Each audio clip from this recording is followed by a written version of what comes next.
12 তারিখ বিকাল 3টা থেকে 4টা আনুমানিক এর ভিতরে এই ইউনিয়নের বিএনপির সেক্রেটারি জাকির ডাকুয়ার সন্ত্রাসী বাহিনী আমাদের নীলিমা ম্যাডামের কোচিং সেন্টারে চাঁদা দাবি করতে যায়। চাঁদা না দেওয়ার কারণে জাকির ডাকুয়া তার সন্ত্রাসী বাহিনীদের দ্বারা এই কোচিং সেন্টার ভাঙচুর করে এবং নীলিমা ম্যাডামকে মারধর করে এবং ছাত্রদের এবং শিক্ষকদের মারধর করে। নীলিমা ম্যাডাম এই বিগত 8 থেকে 9 দিন যাবৎ বরিশাল শেরেবাংলা মেডিকেলে ছিল এবং তার দ্রুত শারীরিক সুস্থতার কারণে বা উন্নত চিকিৎসার কারণে তাকে ঢাকা মেডিকেলে রেফার করা হয়েছে গত পরশুদিন। এই অবস্থায় আমরা আছি বর্তমানে।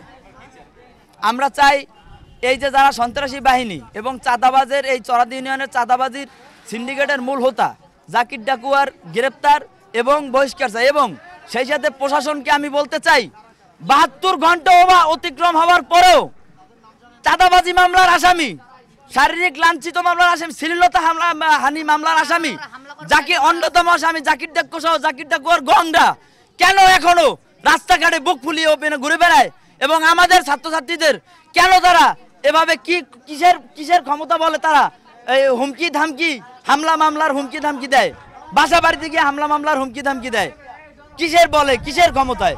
ম্যামের গায়ে আঘাত করেছে তার ছেলেরা, তার সৈন্যদলরা, তাই আমরা চাই যাতে তাকে গ্রেফতার করা হয়। ওই যে চাঁদা চায় তারা চায় আমাদের এইটা কোচিং সেন্টারটা বন্ধ হয়ে যাক, কিন্তু আমরা সেটা চাই না, কারণ আমাদের জ্ঞানের জন্য আমরা কোচিং সেন্টারে এসেছি, সেজন্য আমরা চাই কোচিং সেন্টারটা চলুক। ম্যাম সেটারই বলছিলেন যে না আমরা দেবো না চাঁদা, সেজন্য ম্যামকে মারা হয়েছে।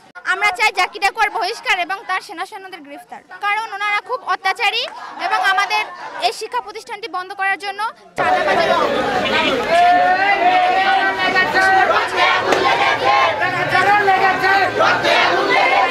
আজ ঢাকা হাসপাতালে ভর্তি আছেন।